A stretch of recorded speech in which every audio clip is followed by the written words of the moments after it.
So, Rajiv, first, I should have asked you this before. It is completely on me. But how comfortable are you with Hindi? Very comfortable. कोई दिक्कत नहीं है? Yeah, कोई दिक्कत नहीं. Okay, solid. क्योंकि I think it is almost my natural tendency since I've landed in this beautiful city to speak in English. And sometimes when I speak in English, I have very distinct personalities. My English personality is far more articulate than my Hindi personality. My Hindi personality is a lot more street than my English personality.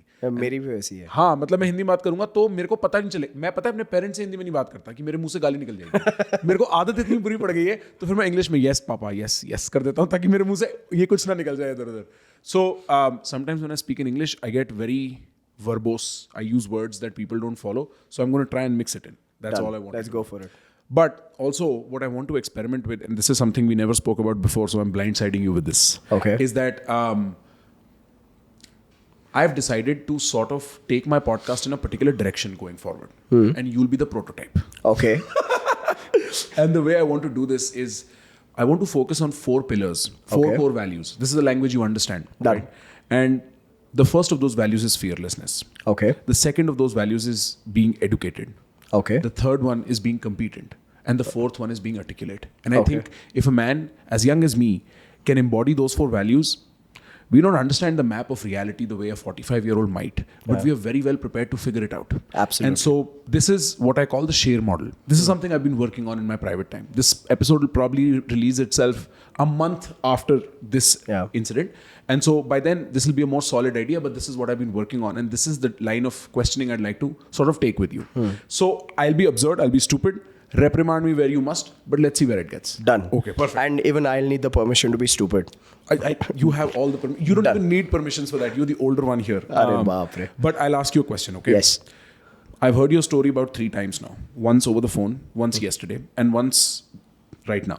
And you've been very kind in adding details, telling me about stuff. But one of the key things that gets to me, somebody who's as impatient, as energetic, as whatever, enthusiastic as I am, is how can a man fail for 10 years or 17, whichever of the two is true, and still continue on the same thing?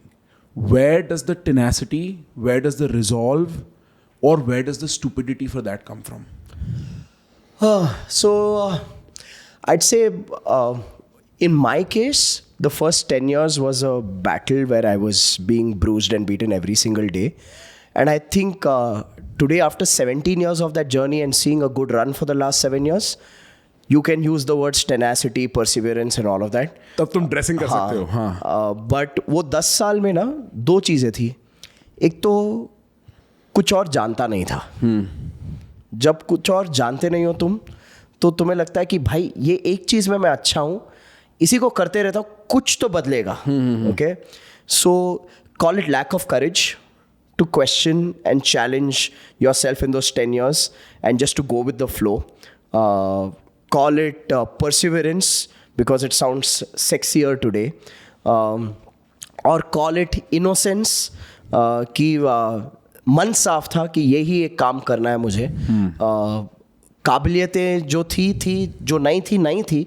थोड़े time बाद realise हुआ कि कौन सी काबिलियतें नहीं थी, because I was always good at teaching, I was always good at educating, I was always good at training. I sucked eight marketing, I sucked at designing the right kind of business model for my business. So for the first 10 years of my journey as an entrepreneur, I just lived on to the hope I would generate for myself every time I'd go to a corporate training program for as low as 10,000 rupees for 1 day of training, for 8 hours of training. And for me, the hope came from I should continue doing this because at the end of the day, there would be 15, 20 participants who would walk up to me and said, "You changed my life." And when I'd go back home with a sense of fulfillment saying, I changed someone's life today. And I'd also sleep with a little bit of sadness in my heart saying, साला मैं दुनिया भर की जिंदगी बदल रहा हूँ, मेरी जिंदगी कब बदलेगी? Bro, आप ये content creators का सच क्यों बता रहे हो सबको? Right, please go on. Yeah, so I think for me, honestly, Prakhar, when I look back, वो 10 साल में कोई और ऑप्शन नहीं दिखा मुझे.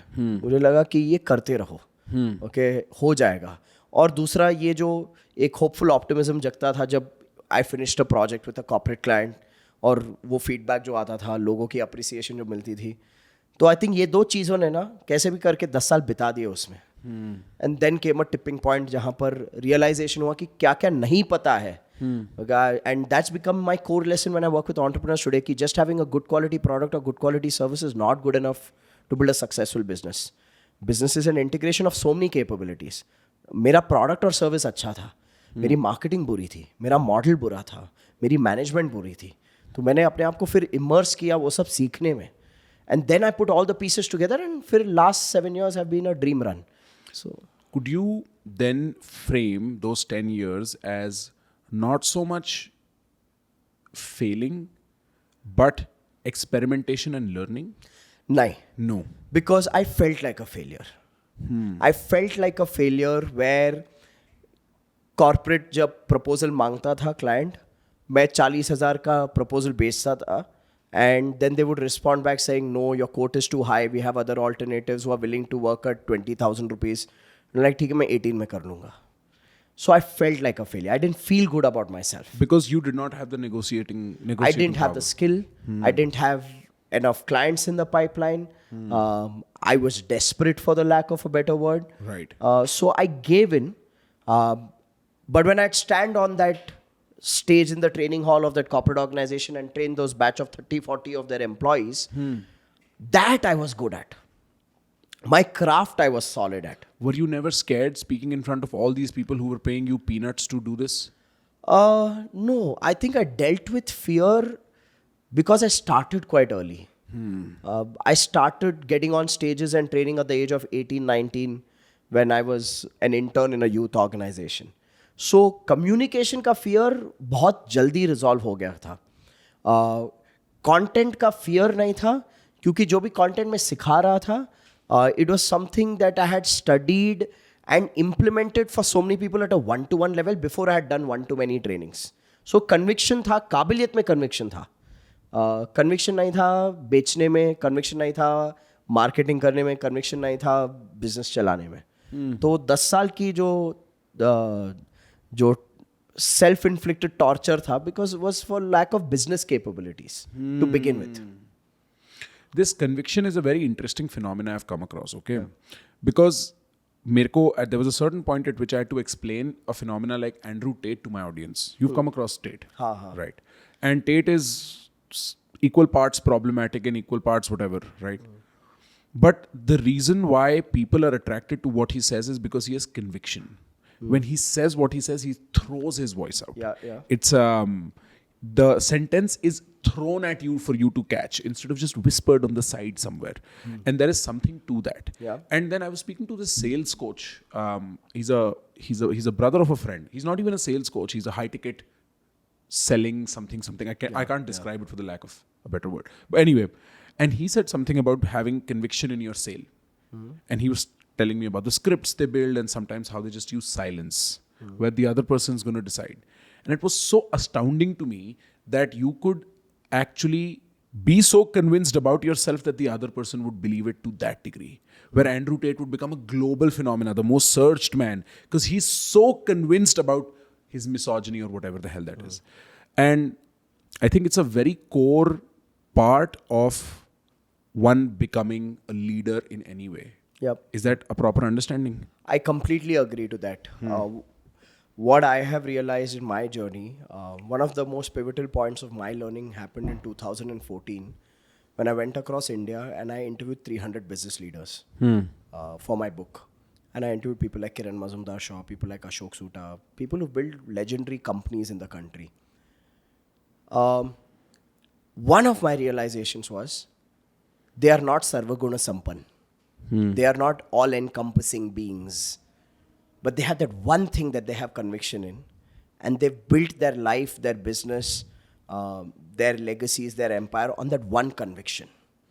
And for me, that was a big realization because it kind of brought into my awareness that you have to have that one conviction, one thing that you're bloody good at, that you're going to back yourself on, okay? And that's good enough to get one thing right, one business right in your life and build a legacy.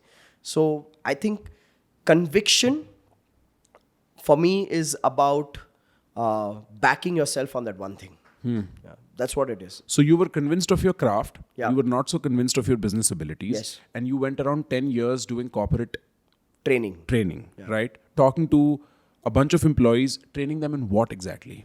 I used to train them on anything. I used to train them on communication skills, leadership skills, time management skills, conflict resolution skills. But I'll tell you where my conviction came from. So I was not downloading PPTs from Google, nor I was reading books. I've never been into reading books. But where my conviction came from was before I started doing one-to-many trainings, I did a lot of one-to-one coaching. And I learned the pure science of coaching, which is asking questions. Now, when you've coached 80, 100 people without having your own mental model or concept, and you've asked questions, and those questions have led to directions of solutions or decisions that have proven to work for people, then you start identifying a pattern of what's working. And that pattern then became my unique curriculum. So my curriculum was generative, not prescriptive. It was something I had generated In the process through one-to-one conversations with people.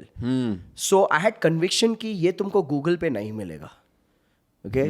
ये इतने सारे लोगों के साथ hand holding करके ये content बना है. Okay? एंड मुझे पता था कि जब मैं ये सिखा रहा हूँ, बंदा क्या सोच रहा है, क्या उसको नहीं सोचना चाहिए जो वो सोच रहा है, तो और वो जब करने जाएगा कैसे ऑप्टिमिज्म से जाएगा और फिर कैसे उसको रूट शॉक्स मिलेंगे और किस तरह से he has to be mentally prepared to manage those root shocks so he conquers that phase and achieves the result. So I was very good at teaching people what is not, how it is to be done, how it is not to be done, when it is done, what will be the challenges you will face, and at that time, what do you need to do so that you go through that initial resistance of implementing something new till you find the desired result. So I was very good at teaching this. This has been the core essence of my teaching style, okay, where I prepare the person for action mode. So even if they were sitting in a training hall with me, I am taking them through a journey of what are they doing when they're at the desk, what are they doing when they're in that meeting room or in that boardroom, okay. So, and that came from because I'd done a lot of one-to-one hand-holding with people, right? So for me, my conviction came from कि I have taken people from where they are to where they want to be. I've done that enough number of times. Now I've modularized it and I'm doing it one-to-many. Would you agree, are you of the school of thought where your education comes from your interaction with the real world more than, say, books or cinema or art? 100%. Because that is what it sounds like happened to you. You were just talking to so many people, figuring their shit out. Yeah. Eventually, business became like a chessboard. The way you're describing it is, if he plays this, then I plays this, and he plays this, and then I... It's almost like a chess sort of sequence. Right, it's patterns. It's all patterns. Yes. So yeah, for me, I've call it a deficiency, but I've found it very difficult to sit with a book. Okay. I just find it's too boring. I don't know if I should call it boring because there's so much intellect attached to reading. Listen, right? there is so much glory to a book. I can't hate on it. Yeah. The only two books I've read in my life is one is the Bhagavad Gita. I've gone through it twice. And one is my own book. My own book? Before giving it to the publisher, I had to read it once. One Krishna wrote, the second I wrote. That's it. यही मेरे पढ़ने के बाद भी 126 grammatical mistakes थे मेरे खुद के book में. So I can see the sense in that. तो, yeah. But I think I learn more from people. What's your book called? It's called Lead or Bleed. Lead or Bleed? Yeah. Isn't it a little ironical that you're not a fan of reading books, but you've written your wisdom out in a book? Honestly, it's not even my wisdom. The first 85 pages of the book is my wisdom.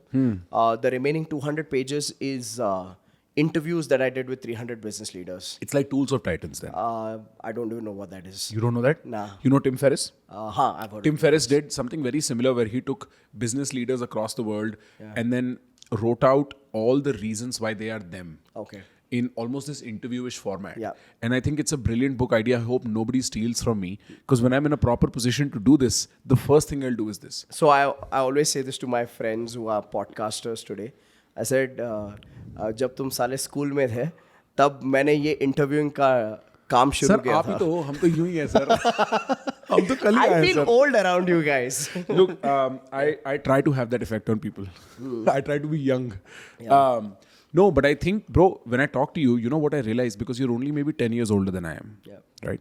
The difference these 10 years is going to have on me. Because sometimes when you talk, I don't know if this is your NLP, but like I'll just listen for the longest time because I'm observing, or rather trying to imagine what you were like at 27 and what I would be like at 37. Okay. And given that you've learned this much in these 10 years, even if I learn 50% of, say, this magnitude, I'll be a completely different man.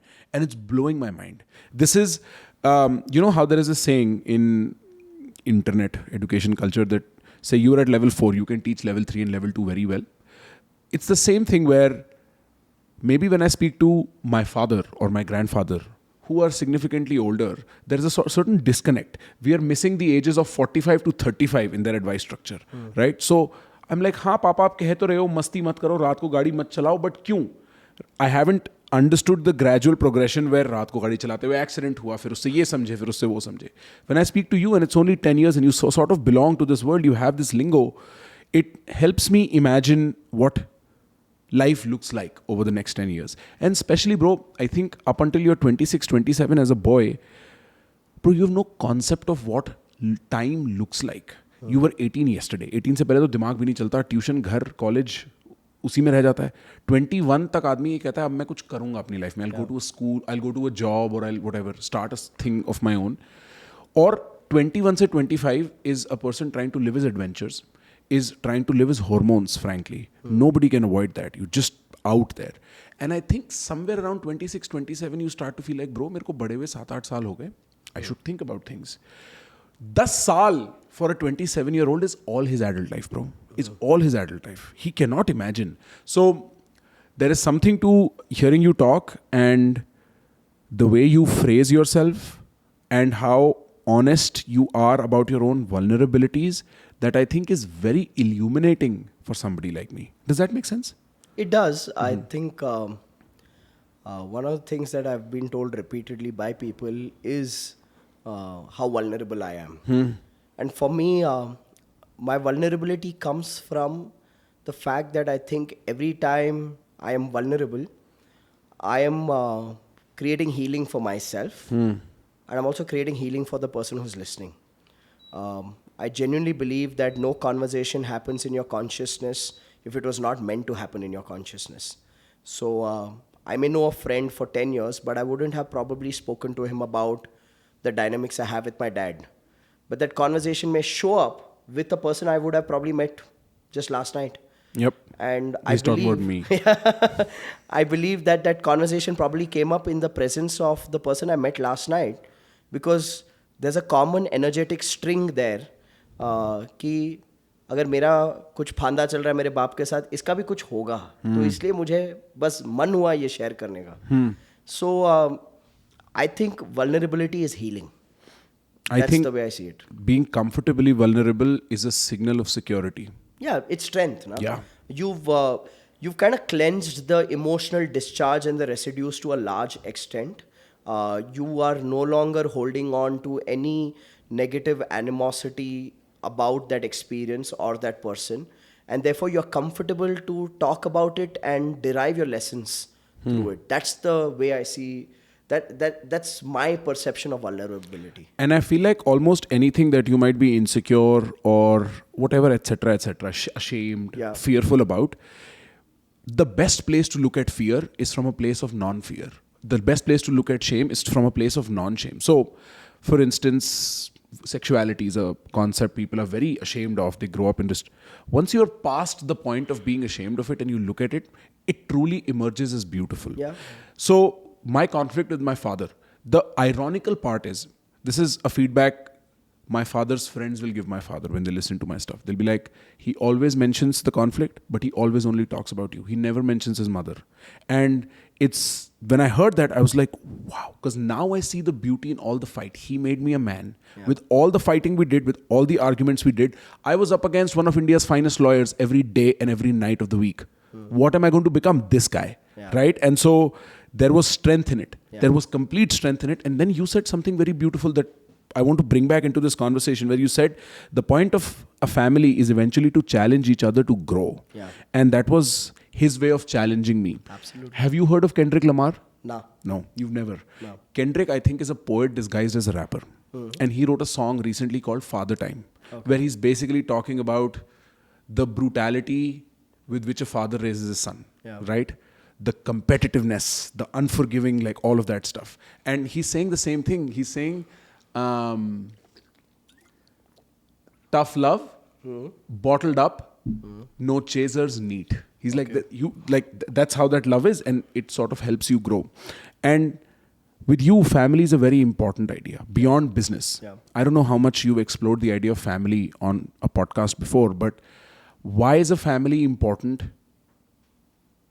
in sort of your post-business life? You can set up a successful enterprise. Why family then? Why does anyone wake up every morning to go on to do something? I think, yes, you can say you love what you do, but I think at the end of the day, each one of us wakes up every morning to go out there and do something of value and meaning so that the people who matter most to us are provided for and are proud of us. And I think even if someone is coming from an environment of a broken family or an environment where they don't resonate with the people that are their family, deep down inside, there's a craving of peace, love, harmony, and appreciation from those people. Right? So, for me, I have my priority to family comes from multiple schools of thought. One, we at the end of the day are doing whatever we are doing for them. Okay, deep down inside. Two, in your worst of times, at the end of the day, it's your family who's going to stand by you. And I've seen my difficult days and I know who stood by me the most. It was my family. And three, I believe that there's a spiritual reason why you are born into a family, which is what I was mentioning to you, that the job of your family is to trigger you emotionally so that you evolve. And till you don't understand this, you hate their triggers. But the moment you embrace this, you really love them for the role that they're playing in your life. Explain that a little more. If I have to explain that, my dad, control freak. I, compliant son, the good son. My sister, the rebellious daughter. So I feel in this web of relationship, I fed my dad's need to control. Okay. Your sister challenged. My sister challenged it. Okay. Where will his growth happen? His growth will not happen with me feeding it. His growth as an individual will happen with my sister challenging it. And as he becomes open and he decided to let go of control, he became a lot more lighter and free in his life. So my sister played the role of evolving my father. Okay. In the same way, say for me, my point of trigger is my father. So for my father, it was my sister. For me, it was my father. Every decision I made, he would challenge it and disapprove of it. Okay. Now I hear from my mom and everybody else, everywhere my father goes, he talks only about me. It's so funny how fathers do that. Right. Right. I'm like, yeah, whatever. Right. Right. Say it to me. Right, Okay. right. Tell me you're proud of me. Exactly. what you Right. mean. Okay.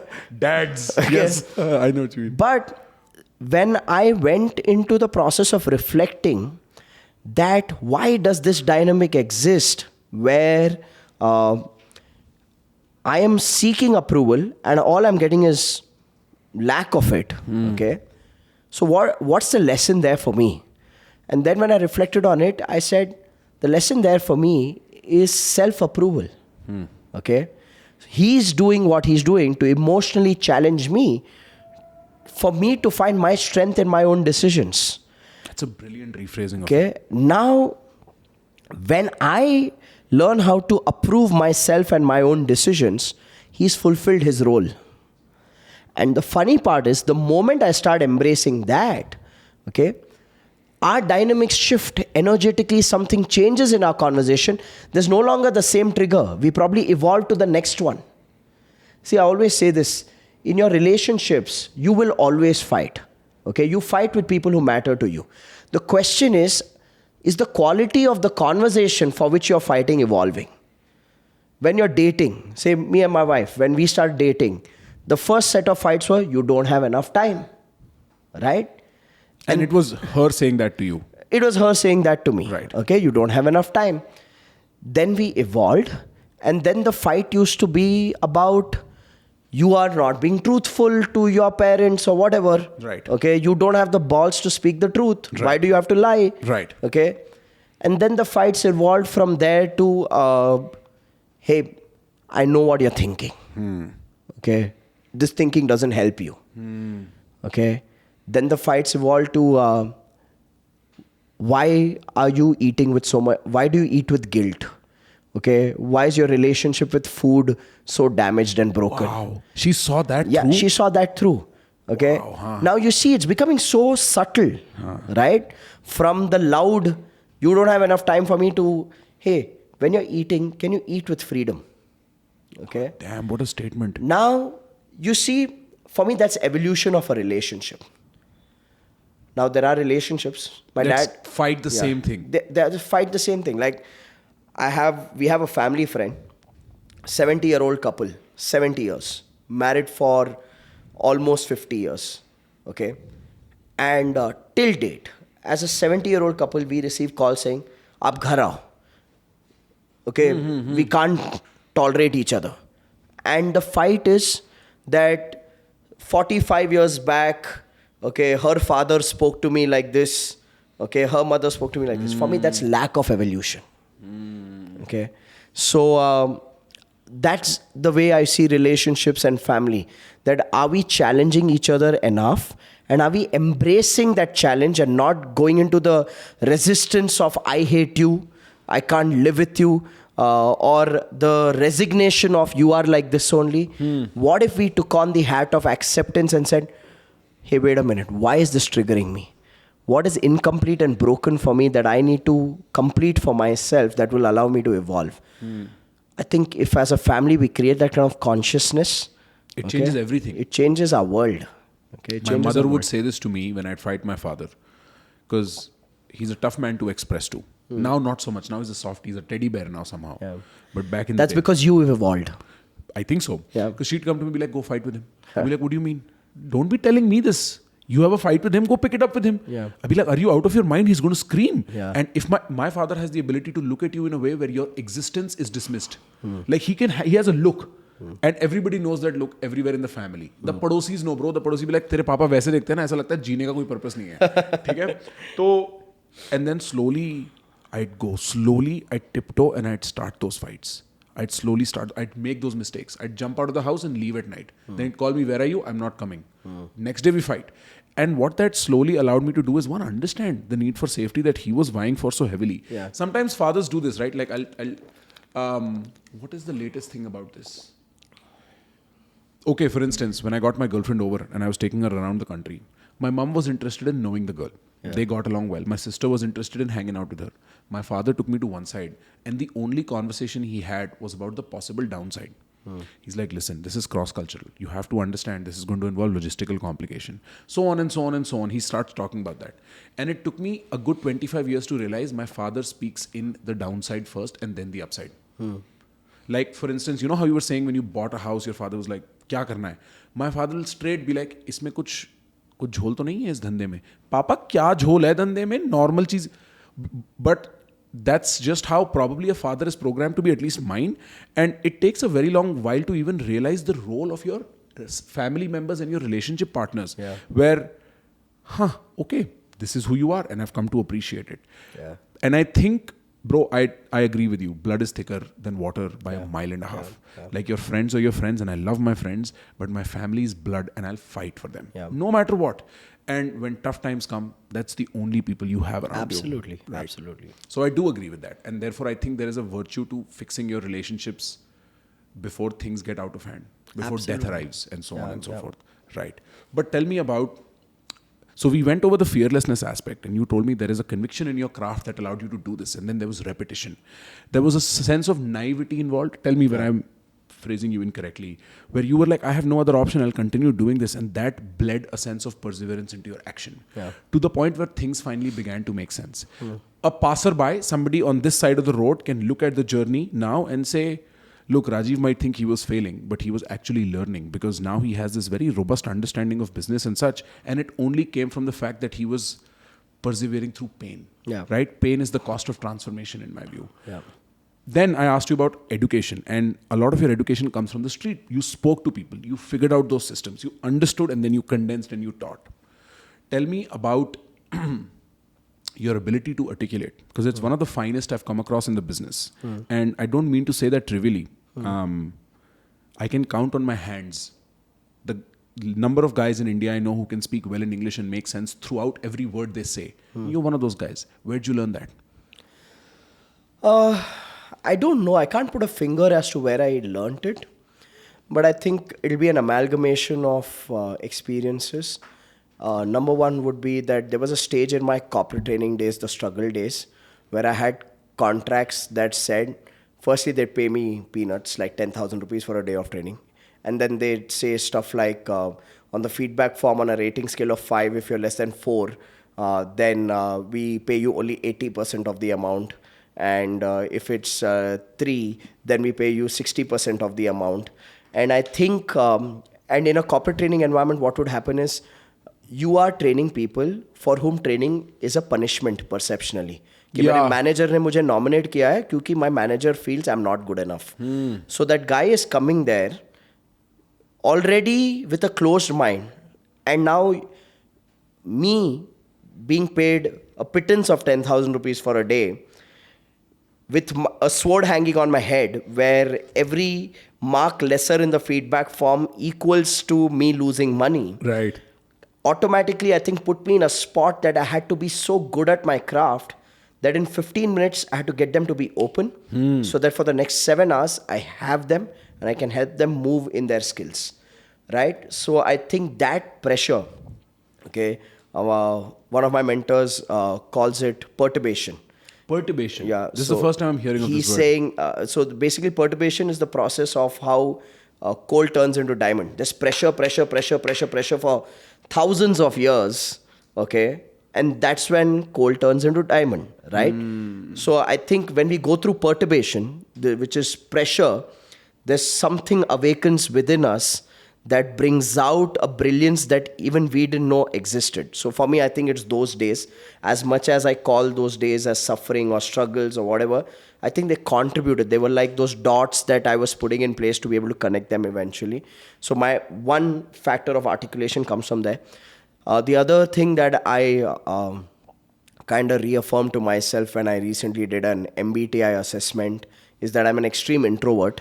What is it? INTJ, INTF? Which one? I know I. वो था. ठीक है. I था. ठीक है. So and people find it very difficult to digest for the amount of content they see of mine on social media, or they come to a 3-day training of mine and from 9 in the morning to 7 in the evening, I'm going at it. But I think that's, I rather live on a mountaintop where nobody knows that I exist, and I just come once in a month for 3 days, do my training, and just run away into the wilderness unknown. Have you spotted a spot for that? There are a couple of places in mind. So basically, I think as an introvert, I spend most of my time communicating with myself. And because I'm having conversations with myself, my ability to observe and then articulate it has improved. And third is, I think, the diversity of people I have met in my life.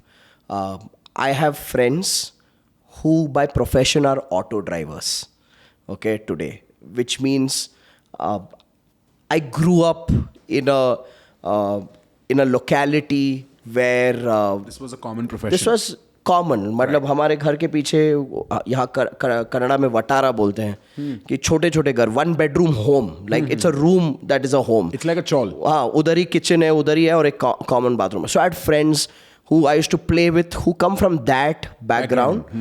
Two, I have friends who come from a very good lineage of royalty, and so because of that diversity, I think I can have conversations and see the world of both. Okay, so that becomes my range. Bro, that's a brilliant point. Right? Yeah. And when that becomes my range, then I can express like him and I can express like him. Right. Okay?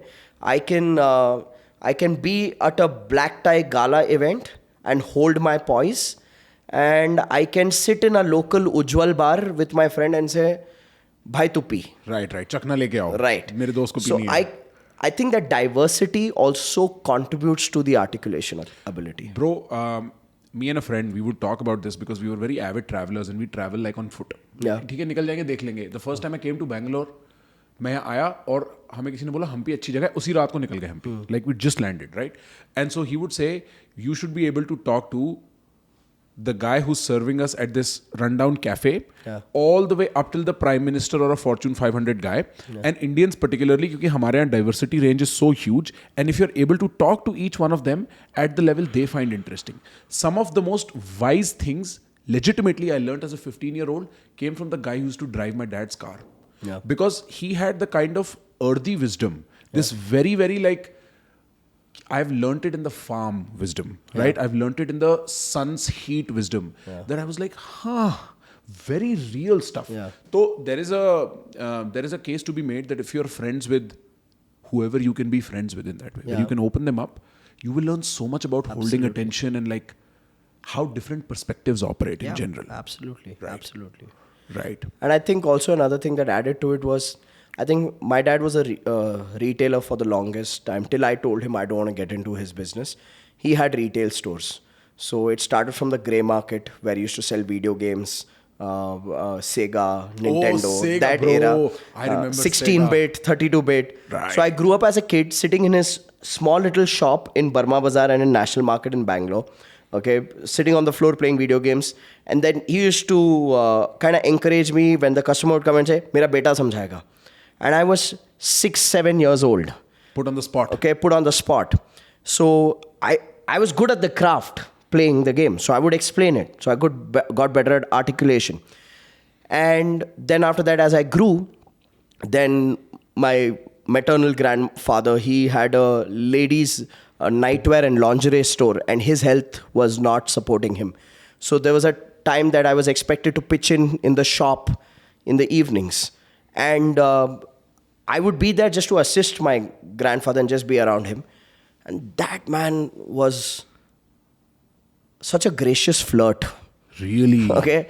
Like he'd keep a nightie on a lady, like just on top and say, and look at her and say, "Madam, you're looking like Meenakshi Sheshadri. You're looking like Jayaprada." Okay, like the 80s era. And I'm like, pitega, abhi pitega, nana pitega aaj. And I'll tell you, the lady and her husband used to feel so good about it. So I learned courage in communication from him. Taking risks. Taking risks. And then when mobile phones became a thing in India, my dad took a Nokia Priority dealership. And most of our salesmen were Muslim boys. And when they had their festivals and fasting and stuff, we were always short-staffed. So the expectation was for me to even sometimes bunk college and be at the Dukan, because my dad had 2-3 stores. So I was to be in the Dukan, and our shop was close to the railway station and the bus stop in a locality called Majestic in Bangalore. Now the personality of people who come to that shop because of its location, people from villages, okay, people who you will first judge based on appearance, but they will come and buy 7-8 mobile phones together, okay, for their family in the village. And you'd learn how to kind of drop judgment, learn how to treat people with respect. So all this happened in formative years of my life when I was like 15, 16, 17.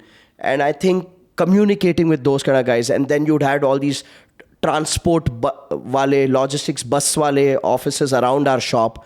And those guys are like gundas who would place their luggage, they would keep it outside our store where the customer can't even walk in. And I'm a Sindhi. We are born and brought up in Bangalore, but then those guys, when you tell them कि भैया तुम हमारे दुकान के बाहर इतना बड़ा क्यों डाल रहे हो, they'd attack you. Right, they'll get aggressive. Hey, तुम बाहर वाले हो, तुम यहाँ से. And it's not like we didn't. I speak Kannada. My dad speaks Kannada. We read, write Kannada. My dad is more local than local people can be. Right. And my dad would stand up to them. He would not buckle down. And I learned how to stand up to those kind of people. So I think it's this diversity and range that develops your ability to understand people, your ability to articulate in situations. So I'm very grateful for all those raw experiences. And then, of course, on this rawness came a lot of wisdom from mentors and people I interviewed for the book. So I think there's a chapri inside me and there's this very wise person inside me. And I don't know which one I am. I'm happy to be You're both. a range, bro. Yeah. You're always a range. Yeah, I think that's true for personality is when people say, oh, I'm such a bad person or I'm such a great person. Whenever they're judging themselves, fact of the matter is on the range of your personality, you have appeared at this spot or this spot or this spot. You've been one of the many cases of people you can be. Absolutely. Right? And bro, when you said about being non-judgmental, there is this one friend I have, bro, I think who's mastered the art of not judging. Right? And I don't mean this in a flashy, acha, oh, ye kisi ko judge nahi karta. But he, I think, is one of the greatest seducers I have as a friend. I've never seen a situation where women are not pulled to him. And part of the reason is he has no shame in being himself or letting the other person be themselves. And the kind of conversations he attracts in 6 years of living in America, the man is probably one of the hottest people that industry leaders are after in that industry. He works in a specific industry. And I saw this firsthand. I was at a conference. We were the youngest people there, 26-year-olds. And everybody wanted to work with this guy. And I was thinking, I've known you since I was a kid. What is so special about you? And then I started observing it. And it's truly that he makes the other person feel so comfortable in being themselves that it brings the other person out. Now that you speak about it, what I've truly come to understand is that there is a case to be made that when you're friends with a range of people and when you let them teach you things, when you assume you know lesser than them and let them teach you, you actually learn more than just what they say. You also learn how they say it. You learn the art of expressing yourself better. You understand how to get into somebody's mind, what angles to take. Yeah. So that's a very solid point. Tell me about, because we've barely focused on, let's say, the journeyistic part of you. I understand you struggled for 10 years in your mind. I think you experimented for 10 years and you figured stuff out. And then what happened after that? Tell me the story of all of this. So here's what happened.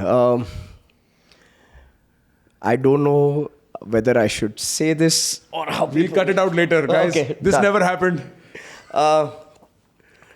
So 2012, I went through a financial loss because my corporate training business was not able to provide enough. I had an events business with my wife, but she was predominantly the face. I was good at marketing and selling, so I would do that. And By then you'd learned marketing and selling. yeah, like I was good at selling. Like I could do the telecalling and going for meetings. For me, that was selling. Right. So I partnered with her in the events business as well. Because when one business doesn't do well, you look at multiple sources of income. We had a HR network for the 7-8 years of corporate training we'd done. So we said we'll provide recruitment services. So I invested in a recruitment business. Invested का मतलब था इसी office से तुम काम कर लो, तुम संभाल लेना. One of the team members took it over. And then because of our training capabilities, we had a client who was a London-based bank who had a back-end operation. So they were looking for someone who could be their BPO onboarding partner. So onboard call centers, train them on the technical product, do quality audit and stuff like that. So they found our training capabilities good. They said, can you help us onboarding call centers across Asia and Africa? Can you train them on our processes? Can you do quality audit, both technical and communication based? So I started that also.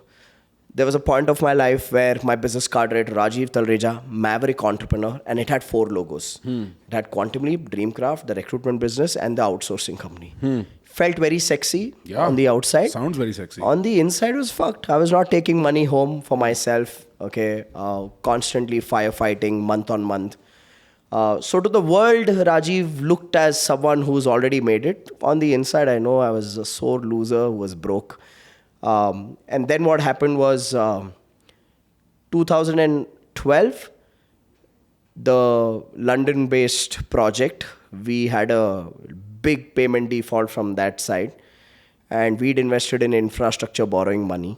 We'd invested in teams. So I went through a 70 lakh loss and a 45 lakh rupee debt. And then after that, I went to my dad, who by then had wrapped up all his retail business and had removed his capital and had invested with a trusted friend of his who was into distribution, automobile accessories and stuff.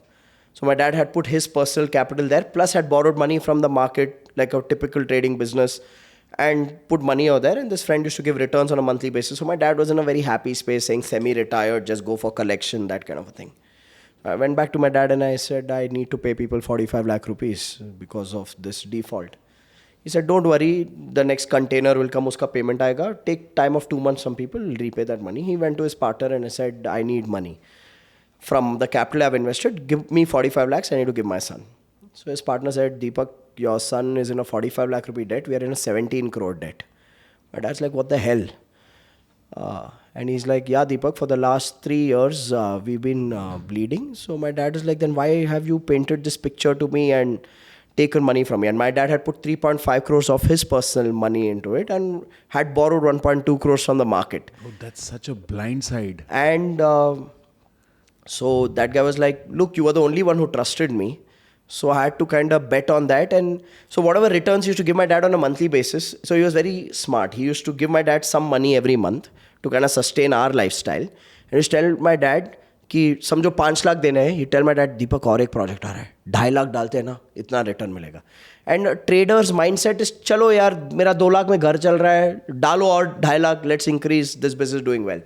So he was actually paying my dad from the money my dad had given him, but he was using that to kind of repay. He was basically paying back capital as returns, right? Yeah. So eroding capital. Yeah, he was eroding capital. So it came as a shocker to my dad. And that was the first time I saw my dad lose confidence. Because he was my epitome, my role model, my inspiration, my strength through my 10 years of struggle. He used to say, don't give up. So both father and son were at a very vulnerable space in life. We lost money, we lost confidence. We went through a lot of shame in the community. Right. Because money you've borrowed is essentially from people around you who it's all trust against you, right? trust. Yeah. So we went through that. I became very bitter as a person for 2 years. If you'd met me in 2013, I'd be like, दुनिया कमी नहीं है, लोग हराम खोर है, should never trust people.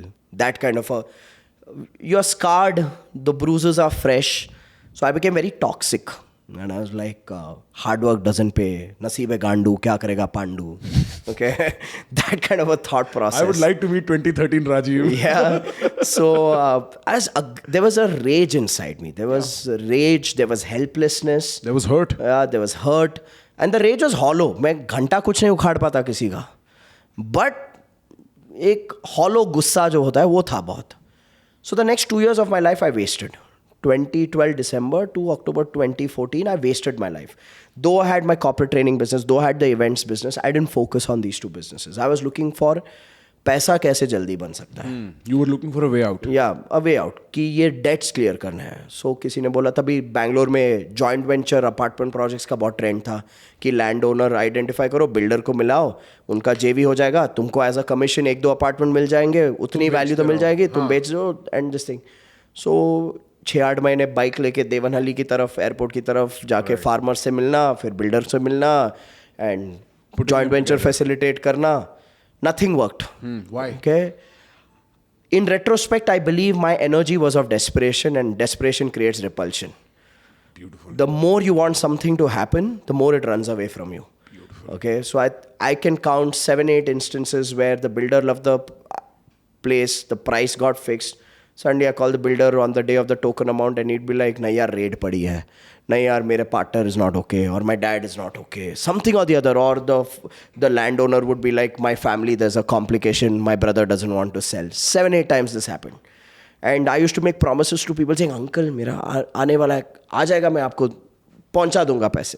That's... And then you had to say ki nahi aaya. Nahi hua. So then you'd fall in your own eyes. Right. Okay. So I went through that for a good 22 months. And in the 22 months, were you able to repay or were you still struggling to repay? Nothing. So you were just pushing the debtors? Nothing. I was not able to repay. And even if it was like pittance, like कि 2-4 लाख दे दिया. उतना भी नहीं होता. So it was that kind of a struggle. And the house was running on Bhakti's income from the events business. And that would add a lot more guilt and shame. Though in our relationship as a couple, there's never been yours versus mine. It would still eat me up on the inside. Yeah, bro. Right? It would. So after 22 months of wasting my life in being toxic and working on get-rich-quick methods, it so happened that someone introduced us to a lady who went on to become my spiritual mentor. This is my favorite story about you. Please tell me. Never said it ever. You've never mentioned this ever? Never mentioned it ever. Okay. And I don't think I'm still at a space to be able to open up about her fully on a podcast because I lost her to a fire accident in 2020.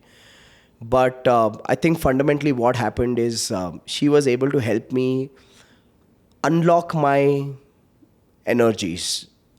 She basically came from a school of thought where everything that you're experiencing is because of the deeds in your present life, your past life, and your ancestral life. Okay. And as a psychic, she had the ability to help me identify where are my current locks coming from.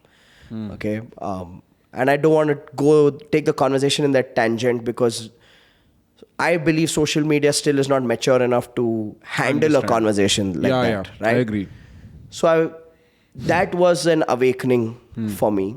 And the one thing I got from there was that my business is a reflection of my capabilities. So rather than fighting the world or blaming the creator for my luck or destiny, if I just commit to improving my abilities in a holistic manner, I'm good at one thing, I'm good at my craft. But just being good at the craft is not good enough. What about my model? What about my marketing? What about my selling? What about my operations? What about my management? Beyond my core product or service, how are these different wheels of my truck aligned? So I went on this journey saying, I want to learn how to do these things. And I didn't want to learn just by enrolling for courses. I wanted to learn from people who've built businesses, built companies. So then the question was, why would anyone who's built a successful business want to interact with a broken entrepreneur?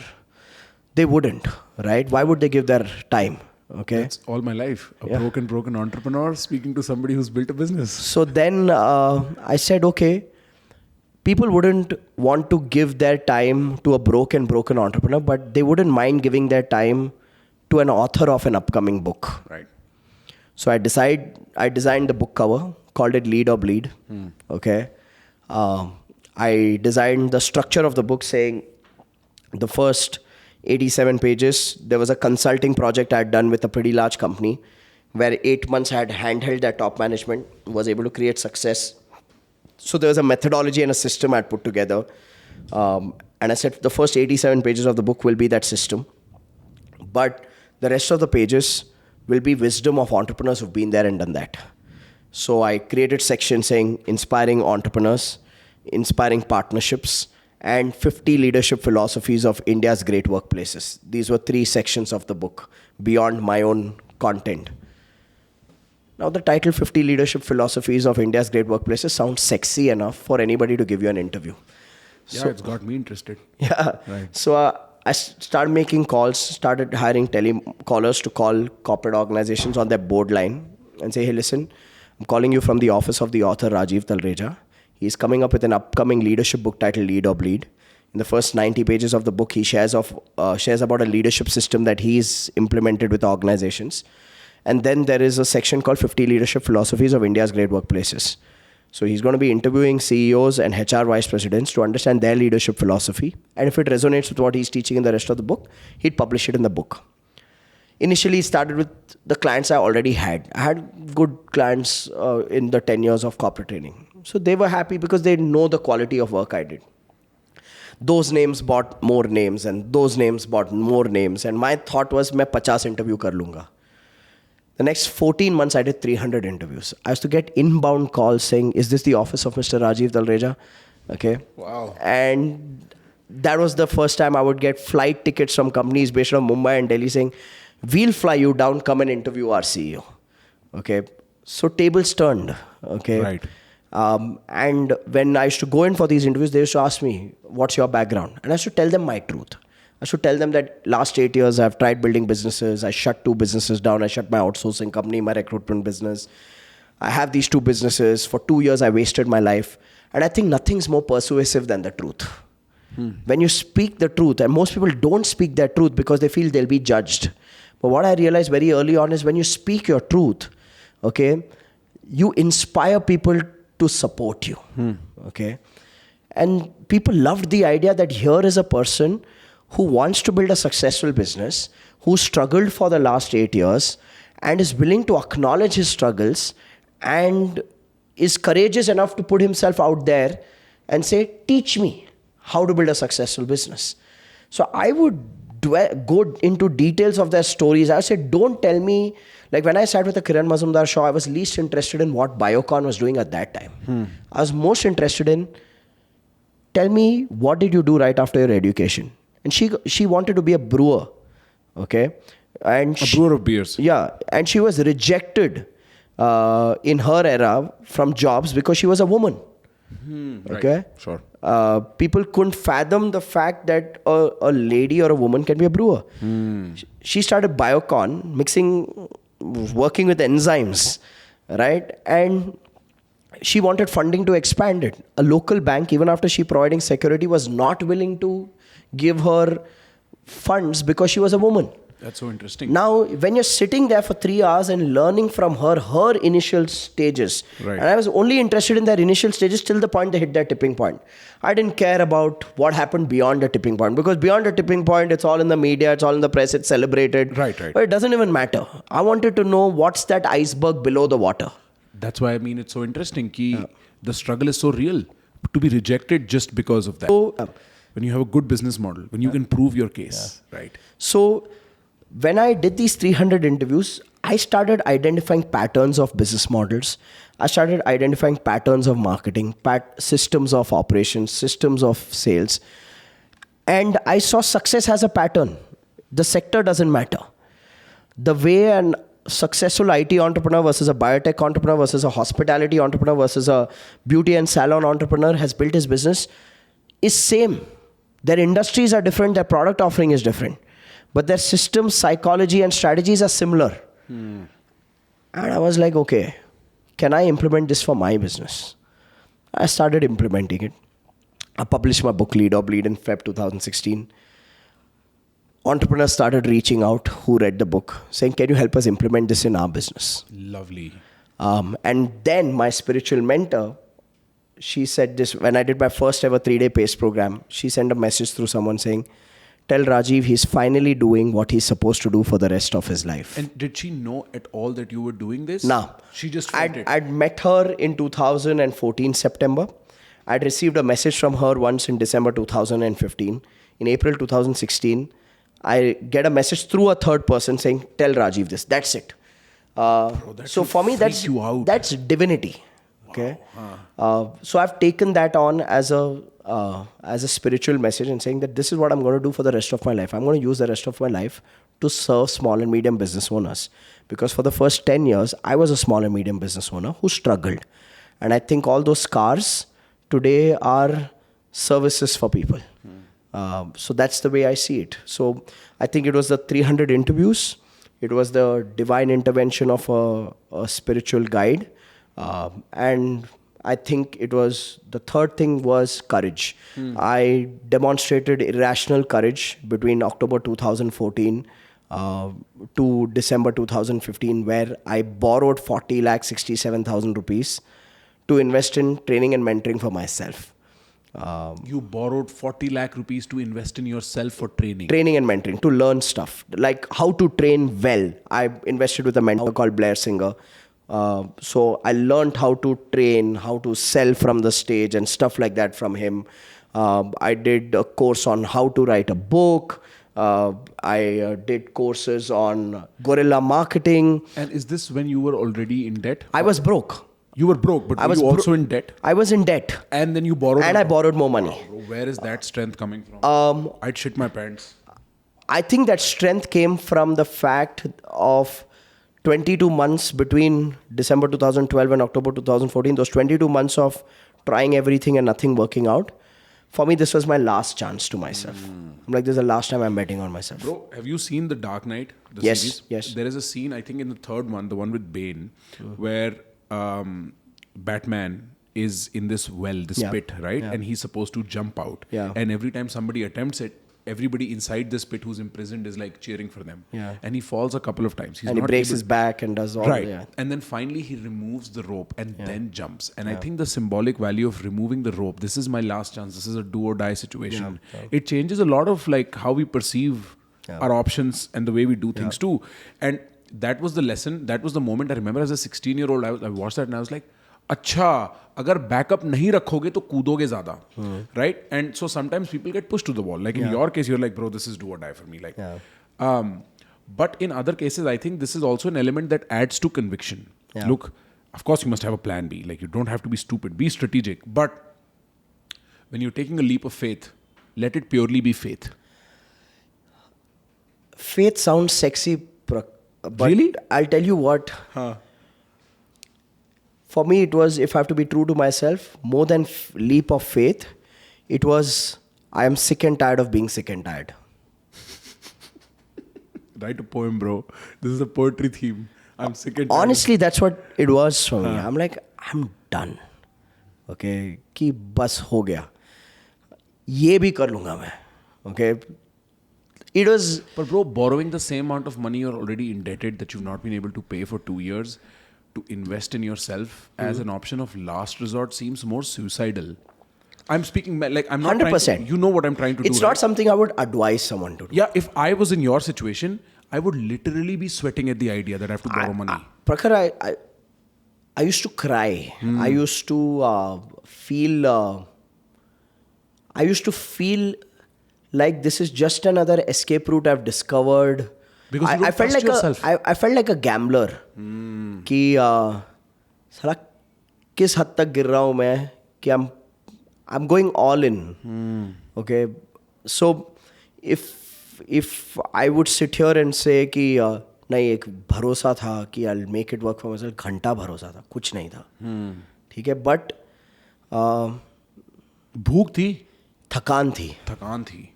थकान थी कि बहुत हो गया यार. कुछ तो बदलना है, कि मजबूर करना है ऊपर वाले को कि भाई इस तरफ तू देख, थोड़ी तो कृपा बरसा.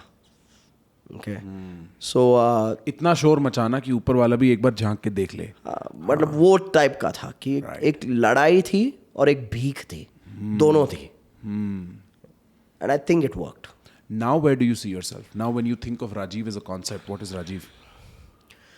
I'm at a very interesting stage of my life.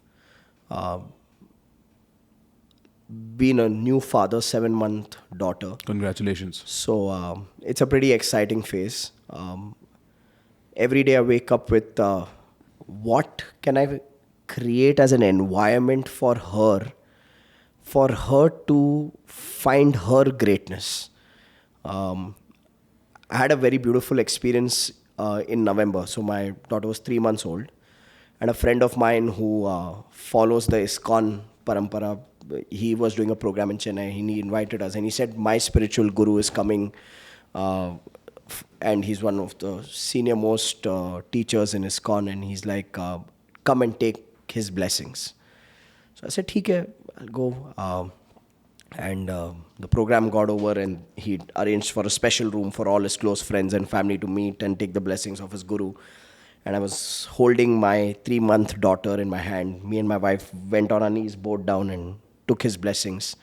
And he had some wooden stick that they said was some Lord Jagannath's something. So he kept it on my daughter's head. And he said something beautiful. He said, your job as parents is to make sure that this is her last visit to the earth plane.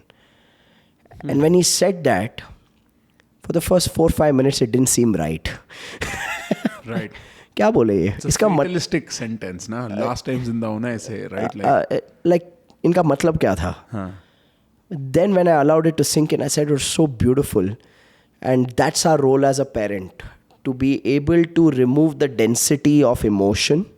So this spirit or the soul inside this body finds its true calling, goes out there and impacts, remains light in terms of density and attachment of emotions, so that eventually can find a path to liberation and becoming light. Right. And today, every morning I wake up with, how do I create that environment for her? Just for her to channel that wisdom, for her to fulfill her biggest calling or purpose as a soul or a spirit. So it's a very exciting phase of my life from that point of view. From a work point of view, I think I have an amazing team, and we are moving towards a mission that we've created for ourselves of what we want to do for small and medium business owners in terms of the value we want to create for them. So we're work in progress towards that. I think these are the two pillars of my life at this point of time. That's pretty much it. So, but I'm going to be persistent and still ask a more specific question. Okay. So that's let's say that's what you focus on your day-to-day level as a story. Because one of the more interesting things about you in your vulnerability is that, like, bro, I gave you enough opportunity. Let's just put it like this in my questions to be like, bro, yaar, मैं टूटा हुआ था, but मेरे में बहुत हिम्मत थी. There is none of that with you. You're not showy, right? So you tell me the 10 years of struggle, then you tell me a few years of being really like debt-ridden, all of those things, investing in yourself out of thakan, bro, all of that stuff. Now, what is the narrative like of Rajiv? The narrative of Rajiv, honestly, at this point of time is I want to simplify things as much as I can for myself. मैं भाग नहीं रहा हूँ, ना भागना है मुझे. I want to simplify. I want to be there, educate my child personally, exploring homeschooling models and stuff like that. Very interesting. And I want to be there for my team and help them grow in their careers, help them grow financially. And I know that's only possible if we are able to go out there and impact more and more business owners. So it's simplistic. In fact, this is the stage of my life. I'd like it to be nothing exciting, because I think when you're doing the boring stuff, that's when you're building the strong real foundation. Stuff. Yeah. Bro, it took me forever to understand. Yeah. Avoid glamour in building. I've always looked at the longevity of fame to be very short, the emotional joy of chasing status to be very hollow. And I'd like to be remembered as a man who prioritized his family and a man who took care of his team and impacted his clients. अगर मैंने ये तीन चीज़ें करनी ना, बस है यार, उससे ज़्यादा नहीं चाहिए. Insane amount of clarity. ज़रूरत ही नहीं है. किसको खुश करना है? I'm very unapologetic about this thought process. I'm not out here to please people, because not worth it ना. होने भी नहीं वाला कोई, please. हो भी जाए, उसकी relevance क्या है मेरी लाइफ में? Right. सच तो वो है ना. ठीक है. So I think for me my life revolves around my family, my teams, my customers. उससे आगे किसी का भला कर सकूं, ठीक है. Okay. बस है. It's more than enough. Okay. Do you have any questions for me? I love the curiosity that you carry. So I want to ask you, where do you bring this curiosity from? It's the same place as you got the 300 interviews from. Okay. Bro, after a very long while, I think I've done a podcast where I've been able to represent, as tired as I am, been able to represent my spirit. This is the stuff I'm learning about. These are the terms I use on my everyday level. And I'm interested to know from people how they operate on those levels, right? So for instance, debt, capital, profit. How did you think of this model? I have to think of marketing. I have to think of operations. As I set up a business for myself, and more than one, hopefully, I have to play with that vocabulary. 1. 2, I understand the psychological grind of it. I understand the narrativistic part of it. And very simple things like Kiran Shaw's rejection for being a woman is very interesting to me now, and it wasn't as much 3 years ago. 3 years ago, I'd be like, okay, I understand social stereotypes, women were not allowed, whatever. Now I see what that rejection might have felt like, because you have the stuff in your hand. Yeah. Why won't you give me the money so I can run a business, right? And so it's almost like I check in with myself as to where I'm at, and then I'm able to follow what I really want to know from the other person down to satisfaction to some degree. And these are all like self-aware tangents that I'm on, but that is probably why I pivot so hard in conversation now, because I'm like, okay, I get this part. Now, what is this one like? And for that very reason, like I could sit a man like you down because you tell stories all the time for hours, bro. We've already been speaking for 3. Yeah. 1 recorded or whatever amount of recorded, some before. Yeah. Because most of my life I learned like this. I was avidly rebellious. Your sister is probably a character that fits mine. And all I cared about was having conversations with people I was not supposed to, which is an act of rebellion against my father's disciplinarian stuff.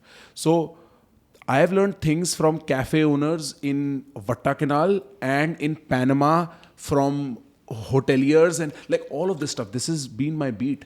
So conversation came easy, learning through conversation came easy, and I realized that probably the best way I'll understand how humans operate is by talking to humans. Yeah. And I took that to heart very early. All of those things combined, plus the fact that I can probably articulate myself fairly well, adds to that. But that's where the curiosity comes from. I'm very true to myself. You know how you said to find a way to make a life for my child such that they feel more liberated or like lighter in their being, less tense? I think my parents managed that well. Nice. I think for the most part, I live a very light life. Like in my heart, nothing's heavy. I'm sleeping fine. I'm doing brilliantly. And that is probably why I'm so much more in sync with where I am in life at this point. Why I'm okay with contradictory point of views that I do not even agree with. Or with holding space for vulnerability of myself and other people. It all comes from being raised by my mother very well, more than my father. Because she was always like, it's okay, figure it out, go, it's your job. And I think that's the contributing matrix towards making Prakhar. Nice. You know what's exciting? What is? If Prakhar can be this light, the future generation of Prakhar, how can he facilitate that and what can that bring? I think that's the exciting opportunity for our generation. Because I feel, I think we evolve with generations. Okay. And at one level, you see the world and how technology is taking over. And I think with technology, as consciousness takes over, I think we are headed towards a beautiful future. And we need more people, more young people like you who have this curiosity, who've got the right platform, who've built this unsatiable hunger for learning and growth, okay, and are inspiring so many more others to do the same, to start evaluating from what if I'm just a springboard on which the next generation is going to build something more bigger. And then I know what you mean. I feel we are moving towards that promised land, that Satyug, as more of us grow. And we may not see it in our lifetime, probably. But we continue to sow those seeds in our future progenies. It'll be brilliant. I think that is at least the point of life, is that I hope I can have the strength to become the tallest tree that can give the most amount of shade to people who need it, so that they can grow and become taller trees than me. Yeah. That's how I think about it. I think because I ran the content enterprise as an expression for myself for a long enough time. Now I'm genuinely asking, because I've seen the fame, I've sat in the parties, I've met the people, I'm done with that, the money's been made. Now I'm asking, what can I truly do to contribute to the most amount of people? I've genuinely began, and that's where the whole idea of formalizing share as a concept, working on what the values will be, how we will go about inculcating them in the people who listen to me came about. And I genuinely think the lowest common denominator are these 4 values. If you're fearless, if you're articulate, if you're competent, and if you're educated, you're unstoppable in your 20s. Because 20s, you're going to spend failing. Most of the times, you're going to end up getting bruised. You're going to figure stuff out. Unavoidable. Yeah. If you're ballsy enough, it's unavoidable that you'll bruise yourself. And so you might as well be prepared, man. Yep. You might as well be prepared so that your 30s are a lot lighter. You're more in control. You're figuring stuff. You figured stuff out a little more. Yeah. And I don't know. I'm open to figuring out stuff as I go along too, which reminds me of our common friend Raj. Yeah. Figuring out let's go. उसको branding मिल रहा है, branding. उसने साले ने brand करके रख लिया. Figure out भी नहीं बोल सकते बिना उसका नाम लिए. But thank you so much for doing this, Rajiv. I hope you had fun. I was not boring, right? No, not at all. I think you took me parts of my emotions that I had experienced, they were real for me, but probably not articulated them. I'm glad I could do that. Thank you so much. Then I've won. Done. With that, Share Gang, we'll see you the next time.